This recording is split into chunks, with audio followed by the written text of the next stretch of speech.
Good morning, all. This will be the quiz solutions video for quiz 6. Let's go through this really quick. So number 1, in a heterolytic cleavage, what is formed? That would be ions, right? Because in a heterolytic cleavage, you have something, for example, like a SN2 type of reaction, right? Where a bromine leaves as a leaving group, right? In a SN1 reaction, rather. And then you're left with a tertiary carbocation and a negatively charged bromine, right? And these are in fact ions, and that's a heterolytic bond cleavage. You know that because we have a full-sized, full-headed arrow there. A radical would be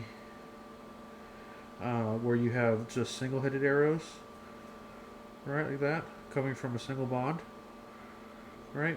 And then you'd end up with radicals, right, which is single electrons, not pairs of electrons.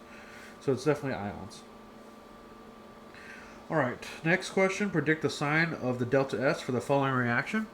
This is pretty easy. This will be a positive delta S, right? And the reason why it's a positive delta S is because, remember, delta S is entropy, which is disorder.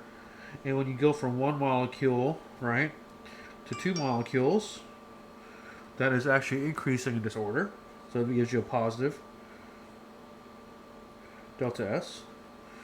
Why is an entropy change negative for ring closures? The answer here would be B. And that's because a closing of a ring restricts rotation around the individual carbon bonds, right? And so if it restricts rotation, it doesn't move as much, which means that you have a decrease in disorder, and that's why it's a negative change. Okay, predict the sign of a delta G. Predict the sign of delta G for an endothermic reaction with a decrease in entropy, right? That would be a positive, right? Because a delta G always means endothermic, right? Delta G always means, a positive delta G always means endothermic, all right? Additionally, and also means decrease in entropy. Which of the following indicates a reaction with a positive delta G, right? So positive delta G will always be non-spontaneous and also endergonic, right? Non-spontaneous endergonic. If you have a negative delta G, then it's exergonic, and it will be spontaneous, right? If there's a negative delta G. These are all just definitions and stuff. Given the following rate law, what is the order of the reaction with respect to sodium cyanide? All right. So the rate equals K times the concentration of the mel and the sodium cyanide here. And so the sodium cyanide has a 2 as its exponent, which makes it a second order reaction.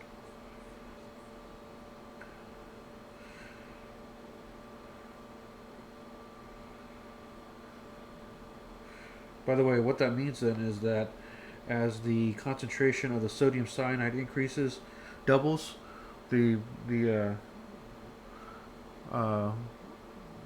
products quadruple, right? Or the rate quadruples.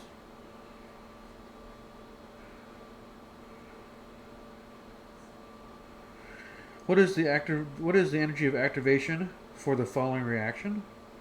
Well, this is pretty easy because the reactants have a potential energy of 5 kilojoules per mole, and then the peak is at 15 kilograms per mole.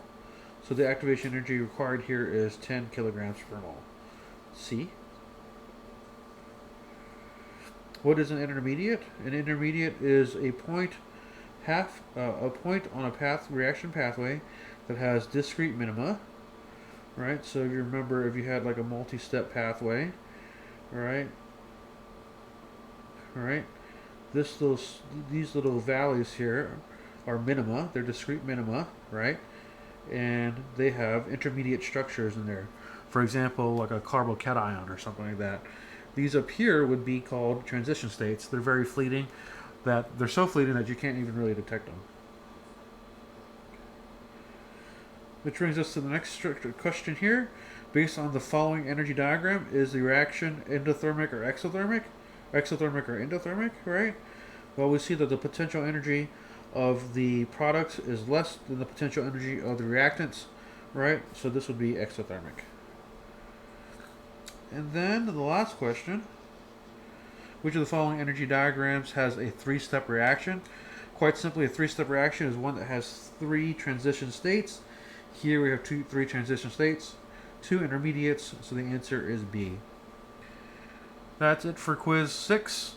And I'll see you here for the next lecture and the quiz 7 solutions video. Bye-bye.